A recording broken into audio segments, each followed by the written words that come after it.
नमस्ते, म समीर कमेडियन फेरि पनि तपाईहरुमा हाइवे कमेडी भ्लग लिएर उपस्थित भइसकेको छु। के कस्तो लाग्छ कमेन्टमा राय प्रतिक्रिया दिन नभुल्नु होला र साथसाथै लाइक कमेन्ट शेयर पनि गरिदिनु होला। र यति भन्दै मेरो भ्लग सुरु गर्न चाहन्छु।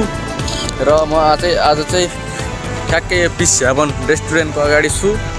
रेस्टुरेन्ट अगाडि छु र हिँड्दै छु हाइवे लाइनतिर। देख्न सक्नुहुन्छ यहाँ बस गइरहेको छ, तपाईहरुले देख्न सक्नुहुन्छ हैन। अनि यहाँ चाहिँ शीतल बजार भन्ने ठाउँमा छु म चाहिँ हैन, दार्जिलिङ शीतल बजार भन्ने ठाउँमा छु।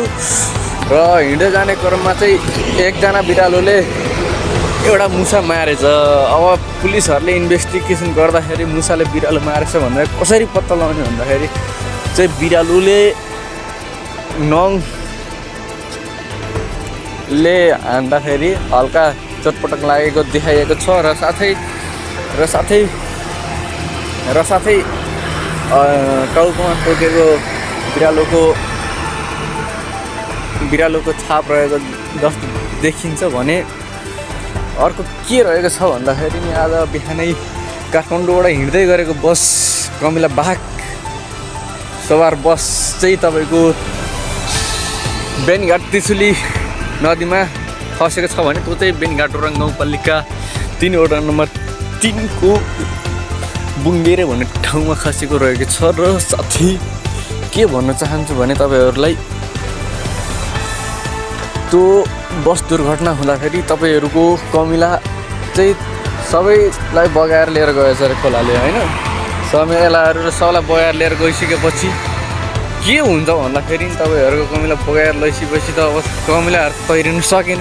अनि तिनीहरुको चाहिँ सबैजनाको डेथ भएछ अरे के हैन।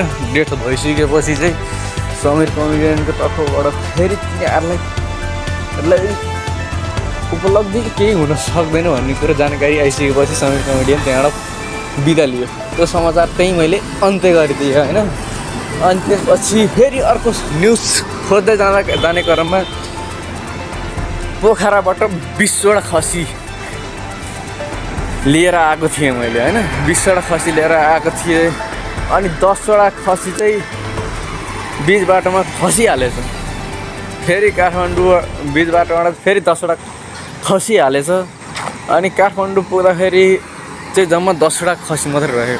फेरि सोच्न परे म पोखराबाट मैले 20 वटा खसी हालेको, काठमाडौँ पुग्दा चाहिँ होइन कसरी 10 वटा खसी मात्रै बस्छ भन्दाखेरि सोच्दै जाने क्रममा मैले 10 वटा खसी त बेनीघाट ओराङ गाउँपालिका खसालिहालेको थिएँ, त्यसैले खसिहालेछ भनेको थिएँ गाइजहरू हैन। त्यसमा चिन्ता मार्ने कुरो केही छैन। 10 वटा खसी चाहिँ मैले आफै खसालेको है बेनीघाट ओराङ गाउँपालिकामा। त्यसमा चिन्ता मार्ने कुरो केही छैन। तपाईहरु यति बुझ्नुस् कि मैले 10 वटा खसी काठमाडौँ लिएर आइसकेँ। अब किन्नु निचिकले सपनामा राति गएर किन्नु होला। यति भन्दा मेरो न्युज कमेडियन यही भ्लग अन्त्य गर्न चाहन्छु। हस्, धन्यवाद।